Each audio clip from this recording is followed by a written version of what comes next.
back. Right, so I'm preparing the live stream. We've got a moment or so. It usually takes people a minute or two to join us anyway. How did your talk go, Del? Your event?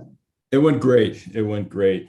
Yeah, we had great attendance and great conversion, and it's a good group of people. Really excited about it. So that's really nice. Yeah, yeah. Well, it's at least as important. It's obviously, you know, commercially you want it to be successful, but actually it's at least as important that the thing itself is good quality and people enjoy it, isn't it? Because it all leads from there. That's what we find, and I'm sure you exactly. find. Yep. It's not that first hit.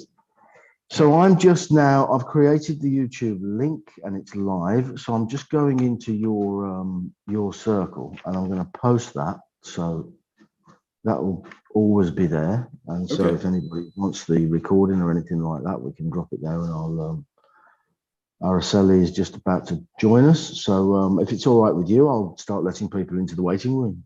Sounds great. Waiting room. Yeah, let's do it. All right, lovely. Actually, before I post, let's just see if there's anybody else in the waiting room at the moment. No, hello. Oh, still connecting to audio, so you won't be able to hear us. Welcome, and the first one in the room. So thank you for joining us again. Hi, Araceli. How are you? Nice to see you. Hi guys, how are you doing? Doing good. Really well, thank you. I'm going sorry? to leave you guys. I'm doing really well myself. Thank you as well. I'm going to just leave you guys to chat for a few seconds while I set up the live stream in Del's circle, and then we'll be able to take it away, won't we? We were just chit chatting away. I haven't really had a chance to touch base with Del properly for some time now, and it's a shame, but you know, Michelle meets with you every week, doesn't she, Del? She does, but I always enjoy our conversations, Duncan. So anytime I get a chance to hang with you is something I love to do. Oh, well, the good news is Michelle's going on holiday next month, isn't she? And I'll be taking all of her calls. So okay. I won't be pretending to replacing the work she does for a week, but we can take it in our own direction, can't we? And use the time as best we can. Okay, let me get on with this, and I'll leave you to say all right. Sounds good. So what's been new with you, Araceli? Well, I attended the summit last weekend. So unfortunately I was at work on Friday, so I couldn't attend your sessions, and I missed the lunch with you. So, but it was amazing. It was very, very, very informative, and you know, my mind was just like this big. With so many ideas, and you know, just getting to know so many people. I was totally new to that community, so thank you for the invitation. Yes. Totally awesome. I like it. Super great. Oh, thank you. I'm so glad you had a chance to take advantage of it, and it was something I did. Yeah, I wanted to do for this group, and I'm glad you had a chance. That's awesome. Yeah.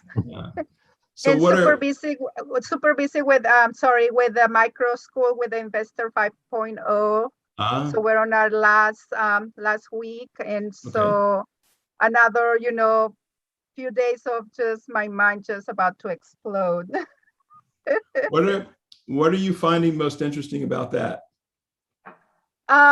The opportunities that are there, you know, like you would never think that you could make those amazing, you know, results, or you can make those amazing investments and really grow your money.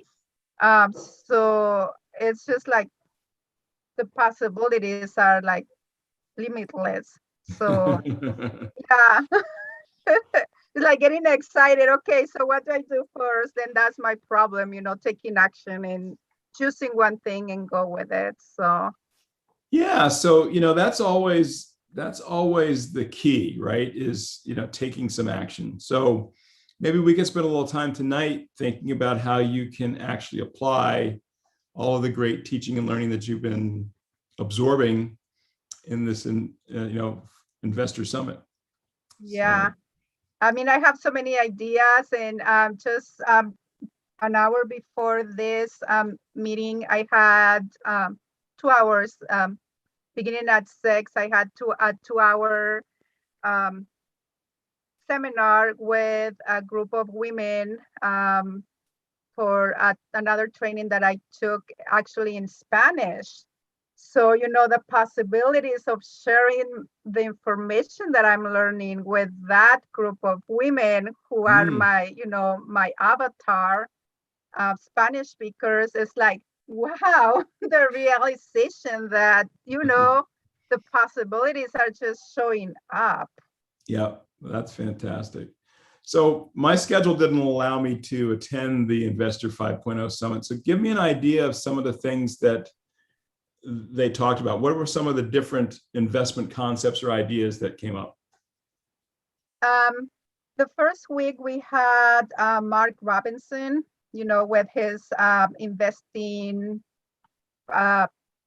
pyramid, that you start with the base, and then there are different types of investments that give you different returns. And, the higher you go in the pyramid, the returns are higher, but also the risk could be higher, so that different classes of investing, your foundations that you never sell, or your cash flow investments that, will bring you money every month. The new one is like cryptocurrencies, which it's kind of scary to me, but the returns could be super astronomical. So, talking about pre-ICO, I don't know all the terminology, but so that was the first week, just the pyramid of investing based on, your values or the impact that you want to have, or just your strategy that you want to follow. Right. Let's see. The second week, I think it was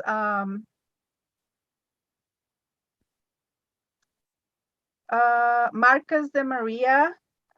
He is into the cryptocurrencies, those type of investments, and also he taught us about, having a strategy to invest in crypto. It's not just because it's going up so high.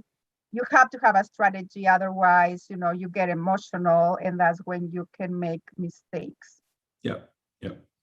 So the third week was Simon with the PIN, Property Investment Network in England. So again, the possibilities of investing in real estate, in crowdfunding, your money with other people that by themselves couldn't invest in, profitable investments, but putting your money together, could work, because you could invest in properties. And he talked about the possibility. You could invest in England from anywhere in the world. So, and then this week we have Roger bringing it all together, like the futurist he is. And, it's like, okay, but you had this 3 weeks, so now put it together in your investor plan. And so I haven't had time to work on my submission that is due tomorrow, but so that's basically what it has been like. Okay, fantastic. And so was there one particular type of investment that resonated with you more than others?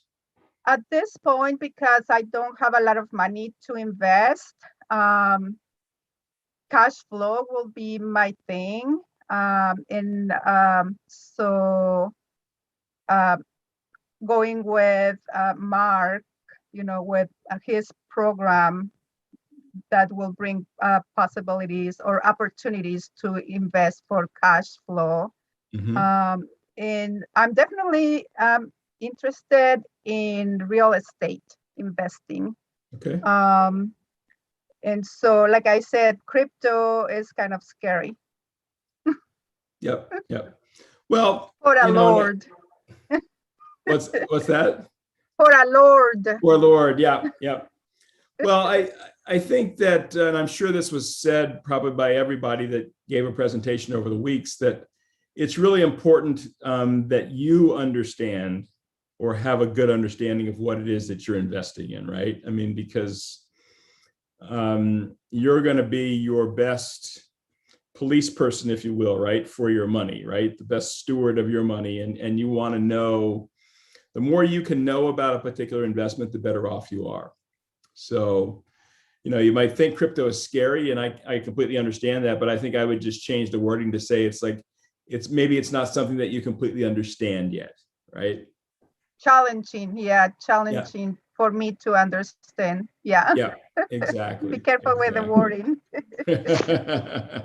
If I could just say one thing there, Araceli, and I'm only just coming in here because you mentioned that word crypto, and I've spent so long now working with Luca over on Crypto Hour that I've started to, I don't feel confident myself really yet. I still feel that it's a big old scary world, to use your words, but you pick up a little bit of knowledge on the way, and Luca's approach to this, his whole thing is about being able to take a part in the crypto wave, as it were, and be an early adopter to make the most of potential opportunities.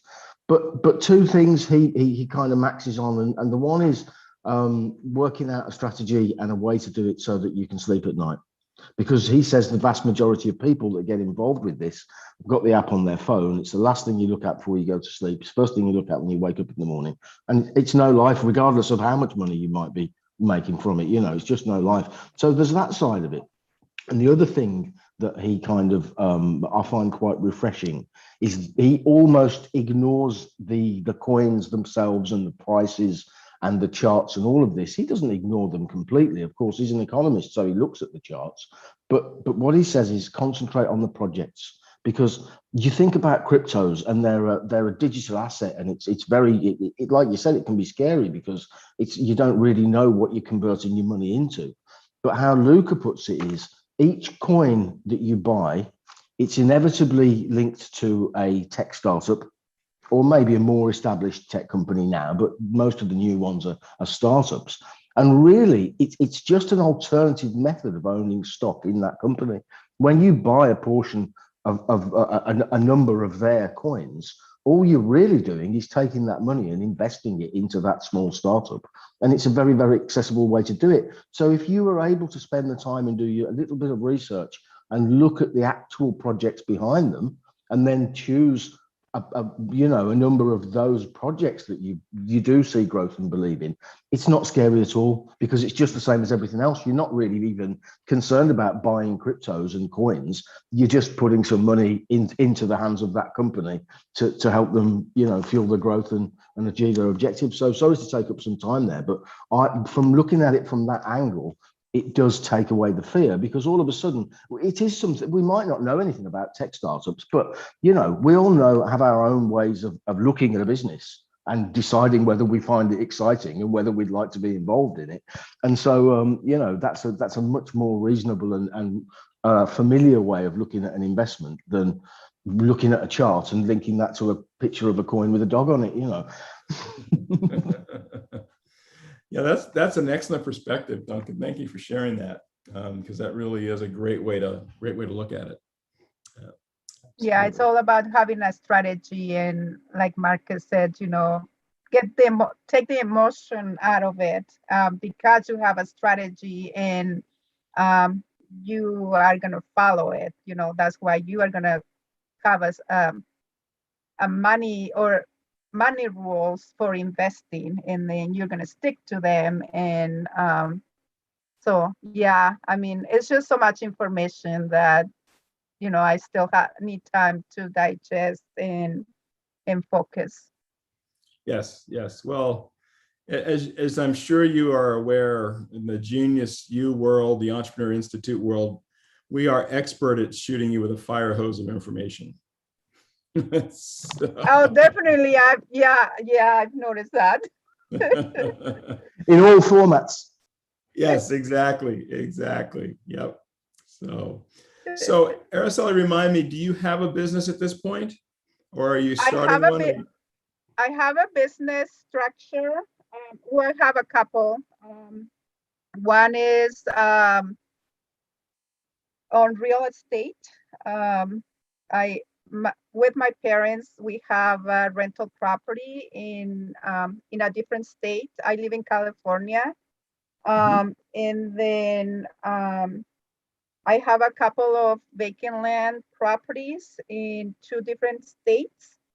And another business that I just started this year is having a separate LLC to do my training and development for programs in Spanish. Okay. And what do those specialize in? What type of programs are you I doing? want to focus on teaching or guiding women in becoming financially independent or reach the financial goals that they have always wanted for them and their families. So and then so I think like I said, it's a brand new company, so I want to focus on just financial literacy. Okay. All right. In Spanish. Yeah. Okay. And so this is kind of a piggyback off of Duncan's comment, and oftentimes we as entrepreneurs don't really realize this, even though I'm kind of stating the obvious, but you do realize that as a business owner and as an owner of a couple of different businesses and entities, that you are already an investor, right? It's just you're investing in yourself and in your business. And I would encourage you that as you wrap up this investor summit, to really start to think about that. Take a listen to, sort of re-listen to all of the different segments that you've gone through and say, where does my business or do my businesses fit in? So if you go back to, Mark's pyramid and say, where is my business as it relates to the pyramid? How am I acting as an investor there?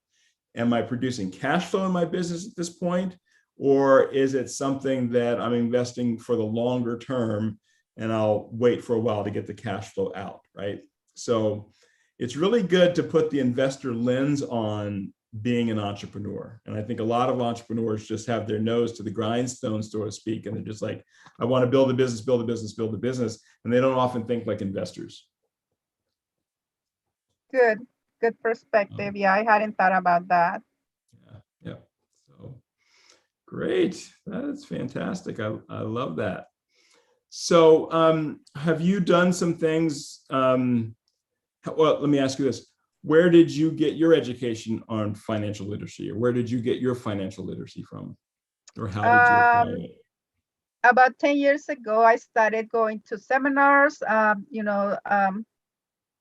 in person, because, that many years ago we were meeting in person. So I was going to the Bay Area. I flew to different states for different seminars. And that's how I found this investment property by going to a real estate seminar and meeting property management companies there. And so my family and I, mom and my sister and I, we were thinking, we want to invest and we want to own real estate.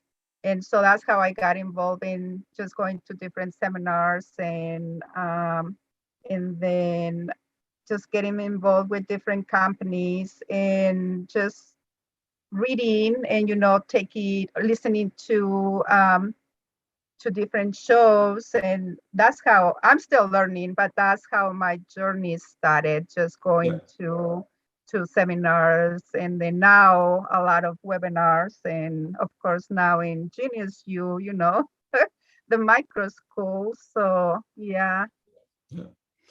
So fantastic.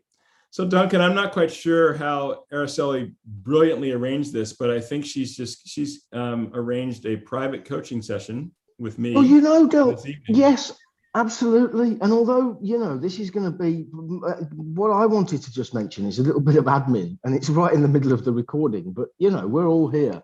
Araceli, I'm going to propose to Dell that we tweak the timing of this session, because as you know, Dell does a session every fortnight, and we changed the timing to try and suit people around the world. But it strikes me that this particular time is probably not that suitable for a lot of people, because we cut out I mean, it's inevitable you have to cut out a portion of the world, but we cut out the Europeans, as it were, with this one, but it kind of lands right in the middle of the day over in Asia and Australasia. And I know it's quite late at night for you guys, and also probably too late for anybody sort of Midwest, Eastern Seaboard of the States. Right. So I'm not going to put Dell under pressure now and ask him to start reading through his diary and look for a different time. But all I wanted to say to you as you're here, would that really also work for you if we were to tweak the time slightly? I mean, you know, we're not going to do anything extravagant and put it in the middle of the night or really, you know, but I think that we could serve Dell better. I could serve Dell better by giving him a more, not better, but, you know, a more varied audience, can I say, on this particular slot. I think we might struggle on this particular slot just because of the timing, you know. And it's all quite experimental. We don't have any other partner that does it this way. I thought it was really, really great of Dell to offer to do it that way, to try and get as much of the world involved. But the other time slot, when my tech works, seems to work really, really okay. And it would be nice. What is the other time? Does that fall at 8 a.m. your time, Bell? Or the other one that I do is 8 a.m. Pacific time. So I'm California as well, Araceli. So 8 a.m. Pacific time. So are you thinking for this slot, Duncan, you thinking a couple hours earlier? I would have said so, yeah. I think it's going to be better because it puts it more into the morning for anybody over in the East. And it makes it obviously much more accessible for the whole of the States and South America and Central America. Because, you know, as Araceli said, we've got this wonderful new community. And a lot of these ladies are based in Chile. Their leader is Esmeralda Herrera, one of your fellow partners. And I think, although we of course want to reach everybody around the world, we don't want to miss a trick in terms of people over in NASA, because we haven't got a lot of the content doesn't fall nicely for them. So let's have a think about that timing. Anyway, I think I've interrupted enough on the admin side there, haven't I? And so I assume, Dell, you're happy for us to take it away for the time being anyway, and we could give her a few more minutes. Absolutely. And we can talk offline, Duncan, but I'm totally open to doing this a couple hours earlier. So that's my short answer there. Totally open to it. So a very long question. Yeah, no problem. So, Araceli, do you have any questions that you'd like to ask me tonight? Anything that I can help you with?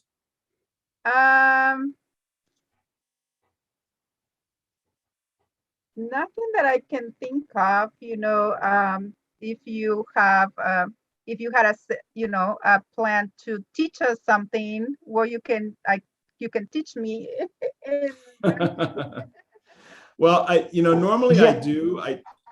Go ahead, Duncan. Did you? I was just going to say, have you got any kind of major takeaways that you could share with us? And especially, you know, I know I kind of ruined the recording, but I can edit all that out in the middle. If you did have any kind of takeaways from your event, quite recently that you did, I'm sure that'd be valuable to me and Araceli and anybody who watches the recording. Well, you know what I can do, and this is part and parcel to what you were talking about, Duncan, but we did a lot of different things in the event. I know you were there for part of it, Araceli, and we sort of jammed a lot in.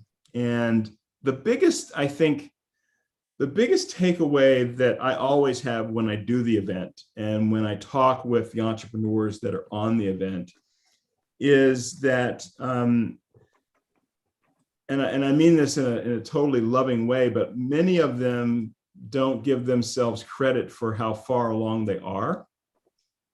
And they sometimes get paralyzed by roadblocks that they've put up because they're not giving themselves credit for how far along they are. So they're like, I want to do this, but I can't do this because I don't think I know how to do that, right? That's sort of the general gist of it. And so I always like to help people realize or re-realize just how far along they are, and then help them to take that next step. Because, ultimate success, the pot of gold at the end of the rainbow, is really always manifested by putting one foot in front of the other and walking toward it, right?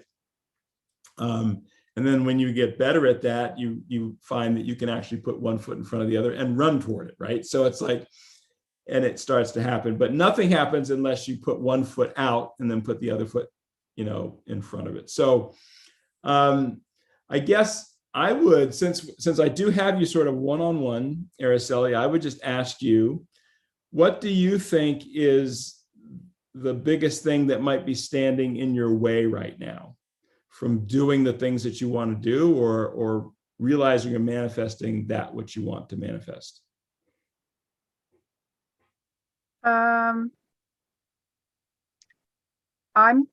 I think I'm too much of a perfectionist. I want to do it right. So if I'm not going to do it right because I don't have all the tools, then I never take I never put the one foot in front of the other just to take a step. Right. And because I have a new business, it's just me, Mhm. I'm the housekeeper and the finance person and the bookkeeper and everything else, Yep. and I want to know it all, and I want control. So I Yep. think that's my Well, yes. more than one problem. Yeah, well, no, that's part of the Lord curse. And I can say that because I'm on that side of the wealth dynamic square myself, right? I'm a mechanic, so I know.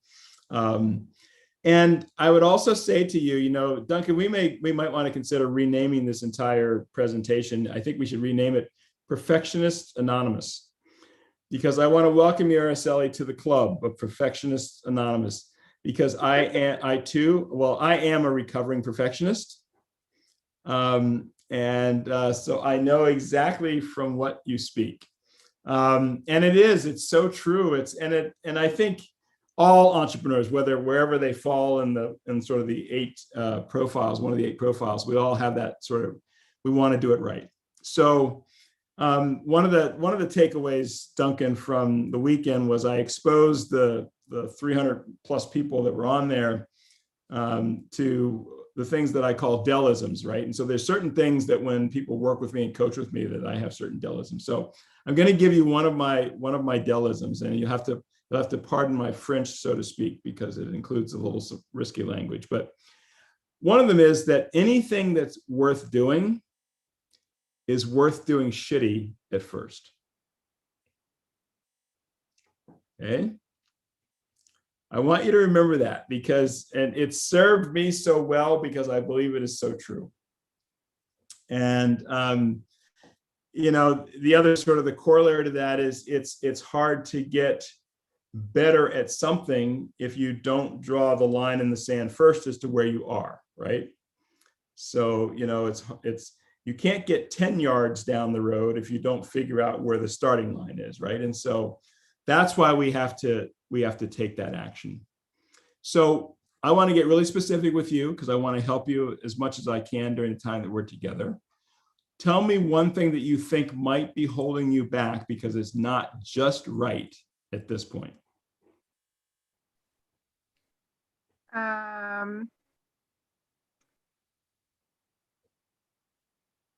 Right now is, I don't have anybody. I mean, I don't have a community. I don't have a person who I'm helping. So there is nobody. It's just me.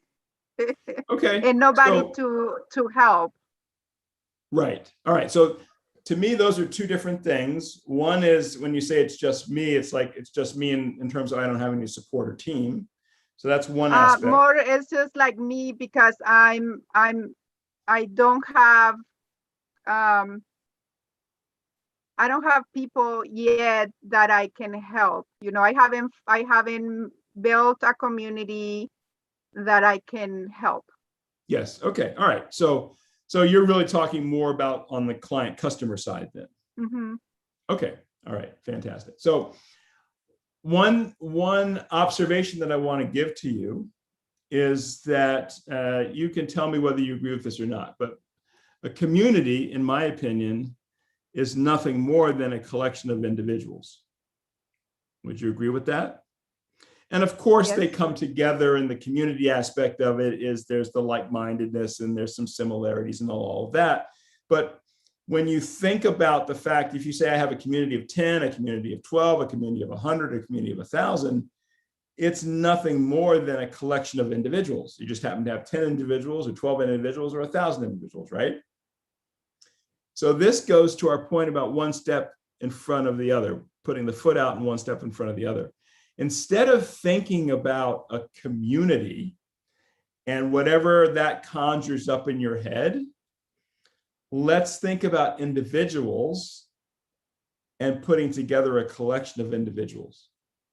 So if you're able to think that way, then the first thing we need to do is find the first individual, because then that would be the first person of your community. And at that point, you would actually have a community of one. Right. Mm-hmm. But it would be a community. So what can we do? What can you do? And how can I help you do it? What can we do so that we find that first person to start the first community?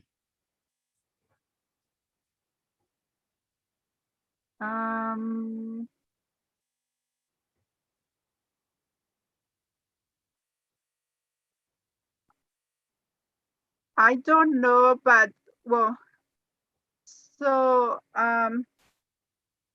next month I'm going to be presenting webinars in Spanish using somebody else's information about finances and money and savings and for small business owners. So that will be my first exposure to actually, talk to people, make a presentation, and is for people who are local. Or well, it's put in by a community organization, that teaches people about business and getting grants, and they have been doing that for many years, mainly in English, but they want to expand to the Spanish-speaking businesses and communities. So, I don't know how well attended the Spanish webinars are, but that would be my first exposure to actually present, money concepts in finance literacy in Spanish.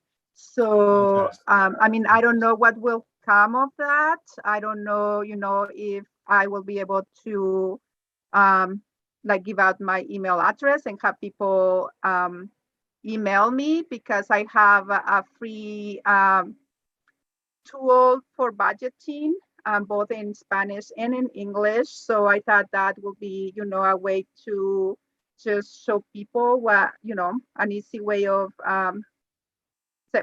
putting your money into different buckets. Yep. So okay. I don't know if that will be my community of one, or if it will start there. Yeah. So first of all, I want to applaud you, because you've taken one huge step in entrepreneurship in the sense that you have partnered or teamed with somebody else that can plug you into the group that could potentially be your community. So that's fantastic. So I totally applaud you on that. That's awesome. And that's super, super smart. And that's what successful entrepreneurs do. Oftentimes we think about team and we think that has to be like an employee that's on my payroll and I have to have a number of those. That's my team. Team can mean a number of different things, right? Team can mean just partnership. So you've given an incredible, excellent example of that. So now the key to starting your community with that path is in making your offer to the webinar people. All right. And this kind of goes back again to what Duncan was asking. We covered a lot about this in the event, about how do you make compelling offers, engaging offers, and things of that nature. So, and I'm going to suggest to you, and hindsight's 2020, so if you didn't do it this time, that's fine. You're going to know that next time. Anytime that you have some type of engagement like that, if you're working with a group of individual or a group of people where you're going to be able to present to their tribe, you'll always want to negotiate up front your ability to make some type of offer. All right. You always want to negotiate that up front, because that's part of the win-win, right? You're giving them excellent content. You're supporting their people. You're adding value to their people. You're going to want that in return to be able to make an offer. Okay. So what do you think would be an offer that you'd like to make to this group of people that you're going to be presenting to? I would ask, are you tired of, having more month than money, or are you ready to take control of your money? You can start by, following or learning a budgeting tool so that you can start separating your money to, take the trip you always wanted, or, make a big purchase, but you don't have the money now. You can, get my free tool. Just reach out to me, and I can just give you a very easy tool that will let you plug in your, the money that you want to start investing or separating into different buckets, and it's just putting your income, and it just breaks down into your different buckets. And so just just reach out to me and I'll give you that tool. Great. And it's a free tool. It's a free tool. Okay. Yes. And what you're getting in return for that is their name and email address, so that you can carry on and continue a conversation with them. Okay. Right. All right. So how would you like to, for the next few minutes, you and I act as partners, as though I'm a partner in your business, and I'm not taking any money on any equity. I'm a partner in your business, and we're going to figure out how you're going to maximize this opportunity. You want to do that? You want to play along and do that? Like we're sitting in our boardroom and we're strategizing this? Yes. All right. So here we go. So first question I have for you is, tell me, what is it that the organization that has brought you in to do this presentation, what value are they delivering, or what product or service do they typically sell or offer? What they do is like a business, it's a nonprofit that helps business owners or entrepreneurs, learn different tools. They offer help with setting up an entity. They offer grants, they offer loans. They do that in the county where we live. Okay. So they really sort of help them get started and get on the right track and the right foot. All right. So one of the things that you're going to want to do when you get into a situation or an opportunity like this is, when in your webinar, you want to support and edify the organization that invited you. So part of your presentation should be about, all of you that are here and listening to me are obviously, you have some relationship with, I don't know the name of it. What's the name of the organization that's bringing you in? West Center. West Center. Okay. So you want to say something like, you obviously have a relationship, some experience with West Center, and that they help you pull these things together and they help you get started and on the right track, right? So that does a couple of things. One, it it helps your sponsor feel good about having you there, right? Because they know you're supporting them and you're edifying them. It also makes your listeners more comfortable, right? Because they're comfortable with the organization that invited them, but they don't really know you. And we want to start to build that trust and that like. And when you can attach yourself to the organization that they already know, it makes them feel better and more comfortable. Okay. So that's the first thing. So make sure that's in your presentation somewhere where you talk about what the organization does and how it benefits people. All right. And that is built into their, they give the presenters a slide deck, and the slide deck is all, it's all branded to West Center. And Okay, at the beginning of the presentation, they talk about what they do, Okay. all the different areas where they can help you. And then at the end, it's like, come and join us for the next webinar. And again, you can reach us. This is our address. This is our phone number. If you need help, just give us a call. And they are with the Small Business Administration. They are with a lot of different small businesses, organizations. So all of that is branded into the slide deck that they provide to the presenters. Okay, great. So that makes your life even easier. So then now the tool that you're going to offer them, basically, what does it do? If you had to tell me in a sentence or two what it does, what does it do? It's an Excel file. I did it so that you just enter your income, and then you have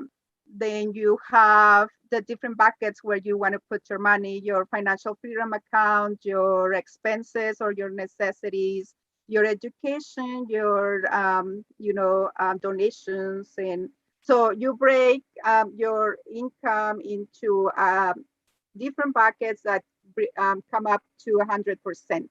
So Okay. you separate your money into the different buckets that you choose. I mean, you can just do the percentages differently, but it's just an Excel file that you plug in your income, and it just breaks it down into the different buckets that you choose. All right. And so, and I think I know the answer to this question, but I want to bring it out, and I want Duncan to hear it, I want Robin to hear it, and I want you to hear it when you say it verbally. What is the importance of the buckets or the categories? What is the importance of, why is it valuable to take your income and put it into the buckets? Because it will allow you to start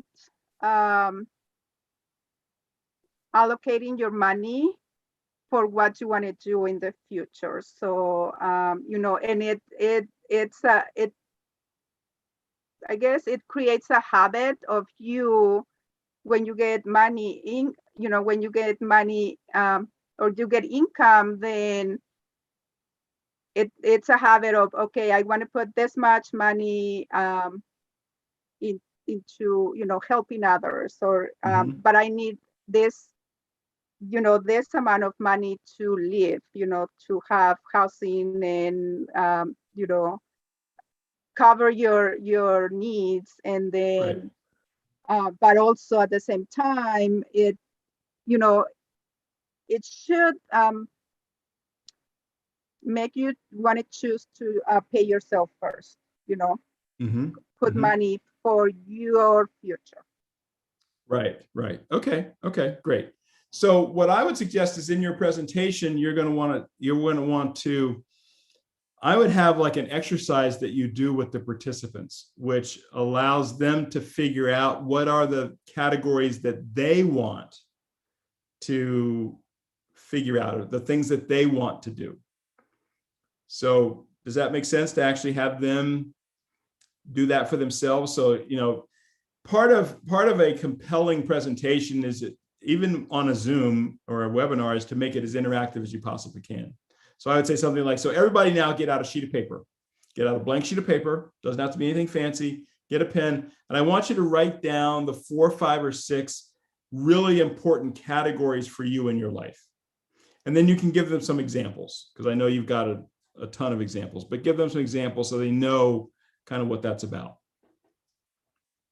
Okay. Right. And then I might ask them to pick the one, knowing that they're all important, but to pick the one that's most important. Okay. Then I think I would ask them to envision or imagine how their life would change if that one particular one that they had was so important became a reality or came to fruition.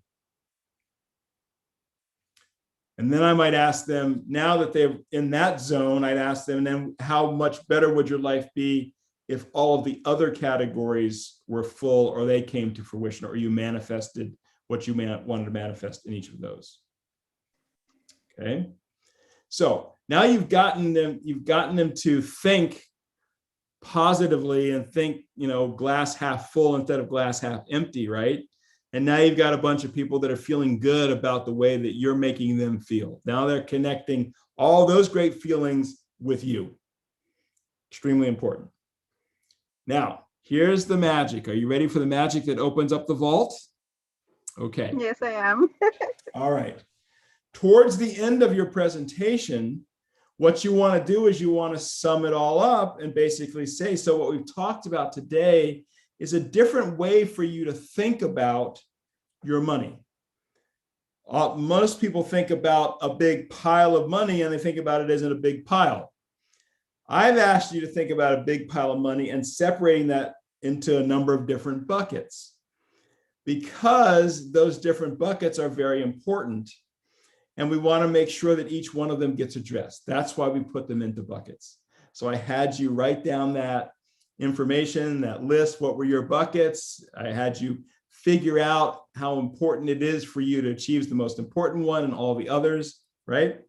And then, and here's the magic, and then you say, so how would you like to have a tool that would make doing all of that super, super easy? Right? And again, I'm giving you like the inside scoop on how you do this. And when you say that, you want to pause and you want to make sure that you get some reaction from the group that's like, yes, I want that, right? Okay, so don't go too fast there, right? So it's like, now we've done all this. How would you like something that would make that super easy and even more powerful than just sort of the blank sheet exercise that we just did? And people will be like, yeah, I want that. Okay. Well, I have a tool for you that I've created especially to do this type of bucketing.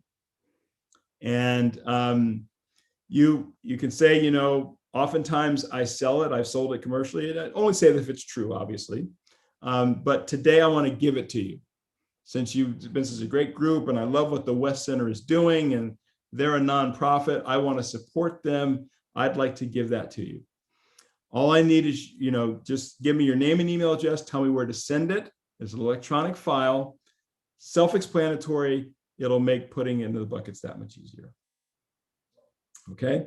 So do you see how we've actually made an offer, but the offer was set up during our presentation? And do you see how the offer is just a natural progression over what you've accomplished, what you taught them in the presentation? Okay. Yes.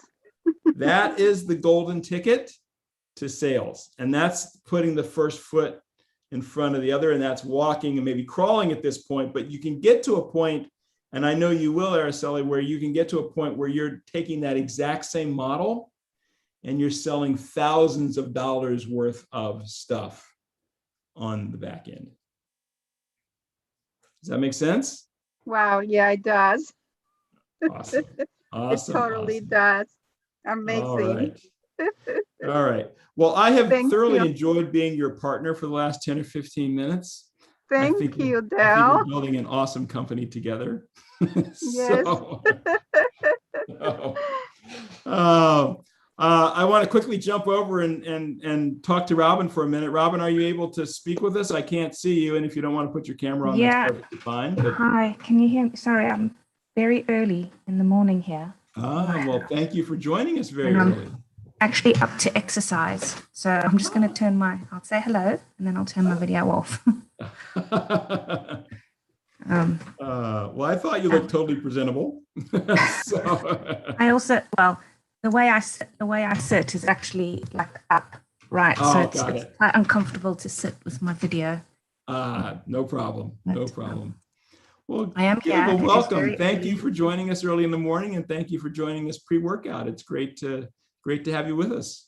Yeah, I was just explaining to Duncan on the side chat. I saw the note, and then I know that sometimes there's a replay, but you need to register. So I was like, oh, I'll quickly register so that I can get the replay. So I'll have to watch it Yes. from the beginning. And now Okay. Duncan's managed to keep me on the text because we're having a conversation. But I am listening to Araceli, and yeah, you got Well, me at spreadsheet and finance. Awesome. Talk Yes, to me, and Robin. Well, I was just very briefly, I was explaining to Duncan that we're right at, I can't really take advantage of too much of Genius U stuff at the moment with asking specific questions because we're right at the beginning of setting up a distillery, like literally building works, flooring, electrics, windows, doors, and then buying big equipment, and then we were hit by COVID. So everything, the big equipment, like the 100K investment kind of went really flat for a bit while we dealt with COVID, and then picked up again. So we literally just had the still and the boiler delivered last week into our empty building, and we've still got to do all the sets. So we're very much in building mode. And my husband and I have an existing business, which is completely different. It's with horse racing and vehicles. But on one way, we know how to run a business, but on the other hand, we have no idea how to run a distillery. But we decided that that's what we wanted to do. And so that is what we're doing. I went on the marketing 5.0 micro school earlier on in the year because I was like, oh, I'm going to have to learn how to sell gin, basically. And that was really, I found it incredibly useful and fascinating to hear about the promotion plan and how to set that up and the avatars and all of that information. But I haven't been able to then participate. I got a very good price on that. But I haven't been able to participate in anything more because I didn't think it was the right time to do sales. There was sales after that. And then there was the other quarters that are advertised, which I know I can now, I love the live content, but I can do as a micro degree for a cheaper value later when I need it. So as you can imagine, we have a lot of outlay at the moment with nothing coming in because we're probably not going to be able to really set up or have a product even by maybe this time next year, by the time we do the commissioning and the testing and the recipes. And we've still got branding. We've got a few names that we think we might like, but we haven't even done any market research or testing. There's just so much to do. So I can't, when I'm on the Genius U platform, I'm engaged, but I can't really do anything that costs money because we have none. And I'm just sort of like watching and learning and seeing what's available. And definitely, I mean, I recently won the Flow Consultant training, which was amazing. So Congratulations. so I've done that, which I can then see how possibly on the side that could start something. But again, I can't take my attention away from setting up the distillery. So it has, which is a good thing that I won it, for a year because it enables me to play, so to speak, without having to get the return on signing up for a subscription or having paid for something, if that makes sense. Yeah. Yep. So one thought / suggestion that I would have for you, Robin, is when our plans sort of get derailed, and COVID is like the ultimate derailer, right? Nobody's been derailed as much as we have during this whole COVID pandemic. But when our plans get derailed, which as an entrepreneur, I'm here to tell you, they will constantly get derailed, right? For various reasons. What I want to suggest to you is that's when you need to think, that's when you need to change your thought process, because we're normally have what we would consider a very linear thought process as it goes to building our business. Like in normal everyday times, it's like, all right, we're going to decide what equipment we need. We're going to decide how much that's going to cost. We're going to figure out where the money's going to come from. We're going to buy the equipment. We're going to get the equipment. We're going to set it up. Then we'll start marketing. And, you know, just as an example, I'm not suggesting that's the way you're doing it, but we tend to be very linear. And then when we get derailed, oftentimes what we do is that just stops us because we know we can't take the next linear step. And that's when we have to change our thought process to think, well, what can we do? And how will that ultimately support where we ultimately want to go? Yeah. So as you are obviously, you know, got derailed with the whole pandemic, and the distillery is not anywhere near where you thought it would be. You know, if you started this 2 years ago, not anywhere near where you thought it would be where it is today, right? Would you agree? The change in thought process is, what else is out there that we can do that may not seem like it's the next right thing to do, but it still needs to be done, and it's going to help us move further along. Does that make sense? It does, especially on the side of a few things Michelle said in the marketing thing about, you know, even selling your product before it's even ready, being part of investor, not a traditional investor that would come in with a big chunk of money, but more of the public investment, you know, that would be willing to pay. So it sort of opened up or reminded me of the world of those, and I can't remember the names now, I've written them all down in my notes, but sort of those online platforms where you can get funding, you know, by selling your stuff. But it's kind of, I have to, and my husband understands that too, but we also, it's just the two of us, and we're very we can learn quickly, but also only at the pace that the time that we have allows. And it's also just the two of us. And we're sometimes, so for me, if you think about the Lord side of things, I can see the impact of that. And I can even be vaguely creative from an analytical point of view if I'm in a big discussion about how to do something with the promotion plan, or how to sell something before it's happening, etc. But I then struggle to do the rest of it, because it's not, one, I don't know what to do and quite how to do it, and all of the tools. And then two, if I actually need my husband's information, he's the one who wants to have the distillery in the first place, which I fully support, but I need to get inside his head, which you would think I would be, but I'm not. So I struggle to get time from him to sit down with me and say to him, what is your vision? And if he had done the micro school and understood the promotion plan, which I've tried to explain, he would know what I'm after. But he doesn't have the headspace all the time to want to do that. So he's like, oh, later, I'll do it when I'm ready. I need to get the equipment put in. I need to do this. I need to do that. I'm like, okay, but we could be raising money for you now if you could just give me a bit of time. So we're in like the circle of proceeding slowly, but not really going anywhere with any great traction. And I just need to wait for him. Unfortunately, I just need to wait for him to be ready. And then hopefully I will have the community and the tools ready for what I know needs to be done.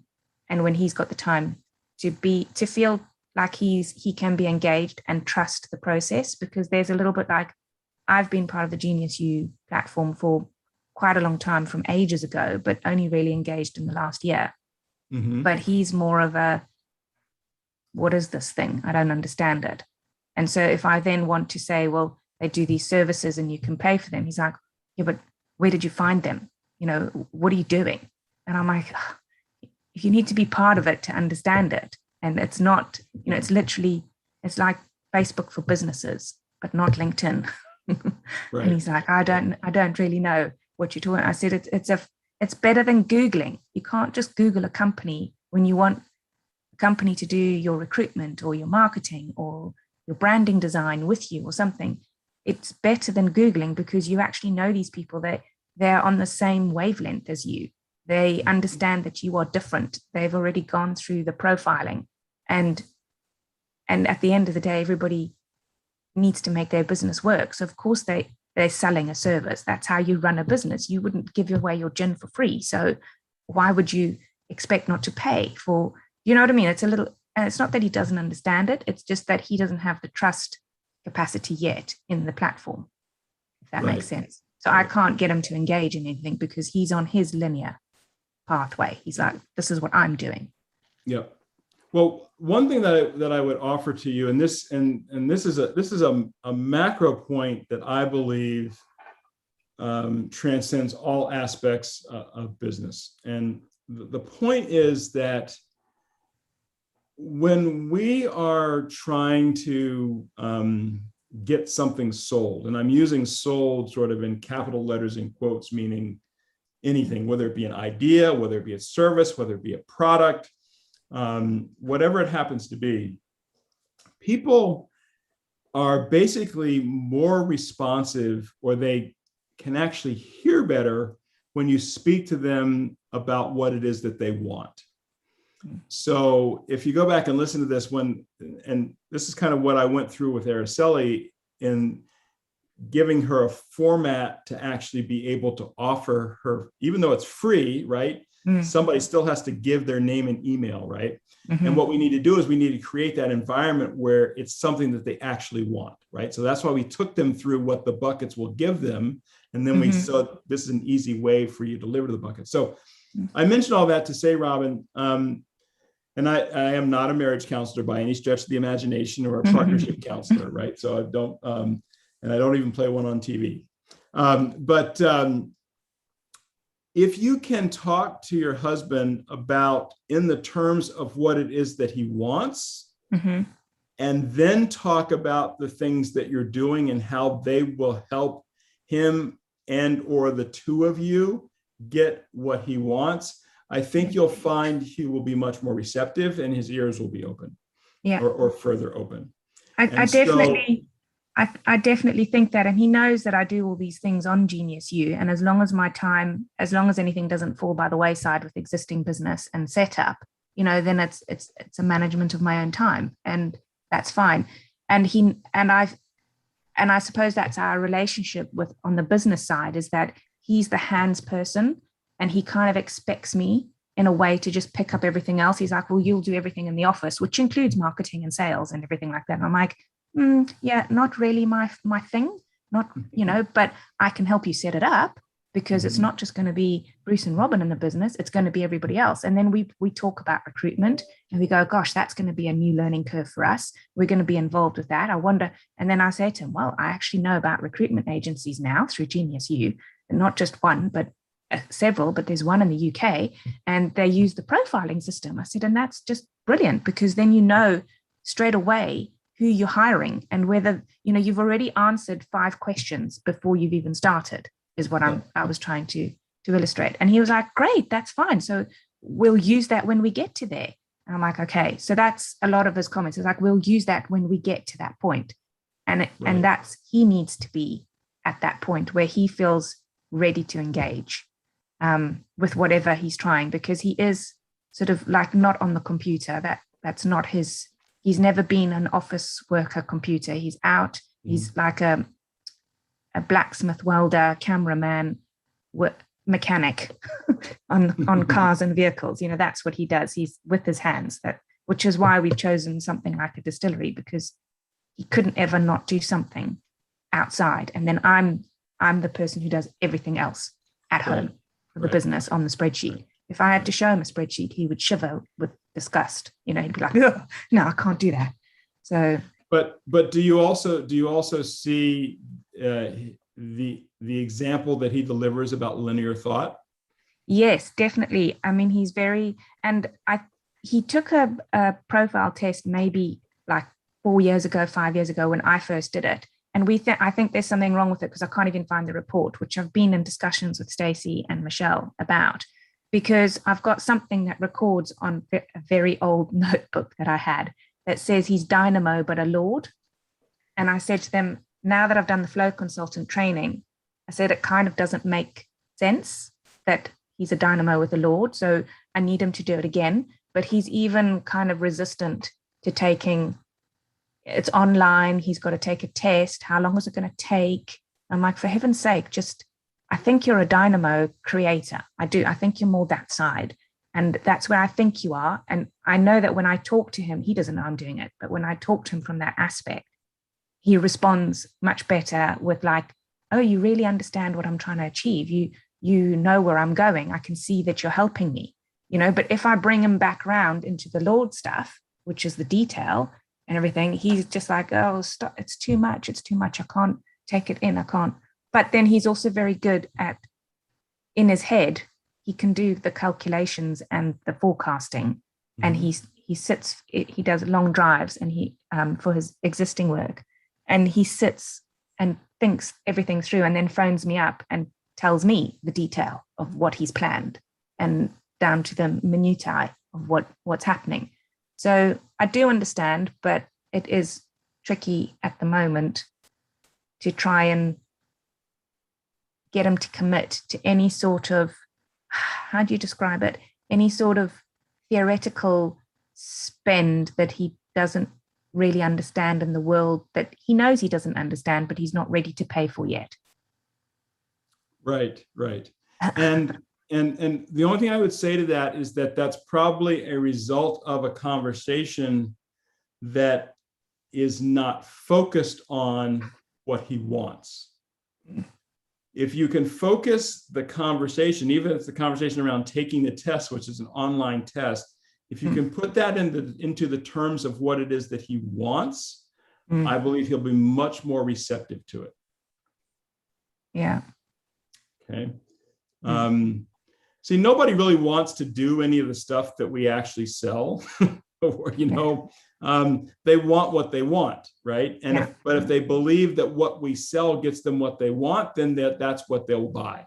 But nobody really wants the stuff that we want. Nobody wants any of my programs, right? Really, when you get right down to it, it's like, do you want to buy a program? No, I don't want to buy a program. It's like nobody even really wants a drill. What they want is a hole, but they know that you have to buy the drill to get the hole, right? So we have to talk to them in terms of that context. Definitely. So, ladies, I'm gonna cut us off. I'm having a wonderful time, and I could go all night, but I do want to honor everybody's time, and we usually try to keep these to an hour. And I believe it's recorded, Duncan. Am I correct? So anybody can go back and listen to the recording. So I have a favor to ask of both of you, and it's only a favor, no obligation whatsoever. But I have a favor that if this has been valuable to you and you're enjoying this hour, if you could post that to some effect somewhere, anywhere that makes sense, whether it's in Genius U or on Facebook or something like that. It's a tremendous help to us because I'm all about helping as many people as I possibly can. And the more people that give a third-party experience or testimonial that this is something that helps them, the more they will ultimately be able to help. So I would appreciate that. It's a request, not an obligation, just a request. No problem. Can I ask a question, Robin? Does your husband watch TV? Yes. So, you might, in the background, if you wanted to at some time, drag him along to one of these kind of sessions, TV shows, where you don't have to take part. You can just sort of listen in the background to what's going on. And if it's something, that it might find very repellent, who knows? But I'm just thinking off the top of my head, a way that you could sort of involve your husband in some way without having to ask him to go over a spreadsheet or click on a test or anything like that, because you are more than welcome to share and sort of bring him in to listen in the background if you wanted to at any time. So just an idea. And the other thing I was going to say is, if he is really test repellent, then maybe starting with the Genius test, because it's only like 5 or 6 questions and a cartoon. I think he did again years ago do that, and it said dynamo. Yeah. It sounds like a dynamo, to be honest with you. But It was you know, actually one my thing birthday on the weekend, and I said to him, as a gift to me, you should do these tests. Oh, He was like, goodness oh, me. okay, I'll think about it then. I was like, yeah. It would be a I wonderful know gift. I know this isn't Duncan hour, but I must say, because it struck me listening to you speak, Robin, you know, it can sometimes feel like a negative because obviously, you know, I know people like your husband and they're happy to say, yes, yes, yes, we'll do it later when the time's right. And anyway, you'll look after all of that.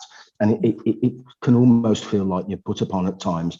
But one thing that you've got to remember is that on the other side of that is a huge amount of trust. And I know for myself and most people who are trying to run businesses together, even with your partner and your life partner, it's still very difficult to just trust them to get it done. So even though it might seem like a huge burden to you and a problem, in reality, you've got that foundation of trust to build on. So actually, the way forward is there, and things will get, thank you. You know, clearer. I do recognize that, but it's nice to have it seen from the outside. Great point. I'm going to drop you an email as well, Robin, because I don't want to take up any more time, and I certainly don't want to take over Dell's call, but I do want to have a chat about your distillery with you. But I'm Thank definitely, you so much. I didn't listen to the beginning, Araceli, and I will listen to the beginning to hear what Dell had to say to you. But yeah, I'm happy to be a guinea pig if you would like. Or yeah, I have that tool in English, so I'll look for you in Genius U. I'll look you up and send you a message. Yeah, that's good. That'll be fine. Thank you. Thank you so much. Thank you. Fantastic. Thank you, All right. Del. Thanks for Thank you, joining us, Duncan. Robin. Enjoy your Great exercise. to meet you, Yeah. Robin. Thank you. Thank you for the private Session. help. Yeah. You got it, partner. Thank you. Yeah, thank Good you so night. much, Del. All Thanks right. very much. Bye. Everyone Can't have express- a wonderful day. My gratitude enough to Del as ever. You know, and it's not just an hour, is it? It's really putting the time in and the effort, and we really, really appreciate it, Del. And if anybody wants to see the recording again, although if you're not Araceli or Robin, you will be watching the recording now, but you will have found it in Del's circle. So make sure you keep your eye out for the next edition of Venturepreneur Hour. Awesome. Thank you. Good night. See you all, guys. Good morning. All right. Good day. Bye-bye. Good morning.